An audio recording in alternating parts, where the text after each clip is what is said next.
Since Fiddler is a proxy, it has the capability of actually responding to the client without contacting the actual web server.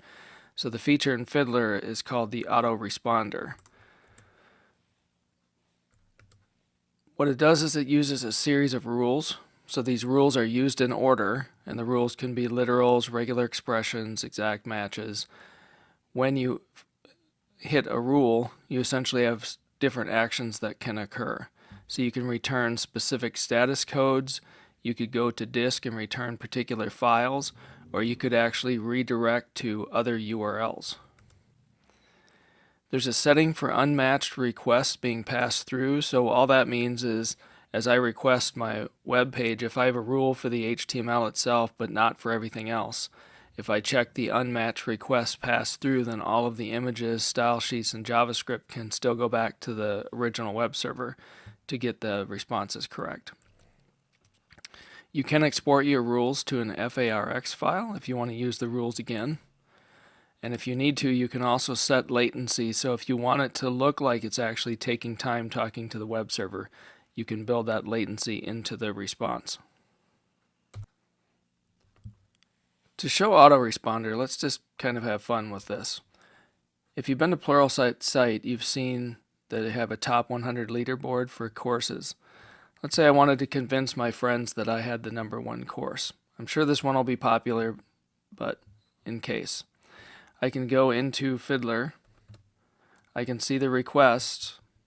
I'm going to go back to this original request. You'll see the request for that page. It happens to be compressed, so I'm first going to uncompress. Now I'm going to go do a save. I'm going to save off this file. We'll just call it top.htm. And what we want to do is we want to go in and modify that file.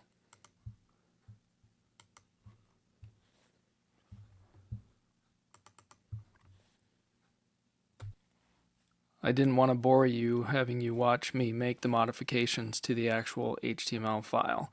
So I've made modifications to say that Fiddler is now the top course. What I want to do is come into the autoresponder tab. I want to make sure that I have enable automatic responses clicked. I also want to make sure that I have unmatched requests passed through, because I don't want to replace all of the CSS and images and everything else. I just want to serve the particular file. So I'll come here and say add. It knows that I have a match on a particular URL, so it fills that in for me. And then it asks me down below, what do I want to do in response to that? I'm just going to go to the folder where I stored that file, and I'm going to say save. Now what will happen is as I go back into my browser, if I go to the Pluralsight site and I go to popular, and I look at the top leaderboard, you'll see Fiddler is now #1. Isn't that cool? Wow.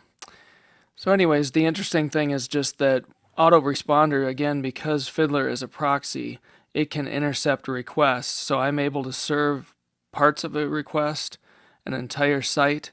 I could host that all on my machine and then use Fiddler to just automatically return the files I need rather than go out to the actual web server itself.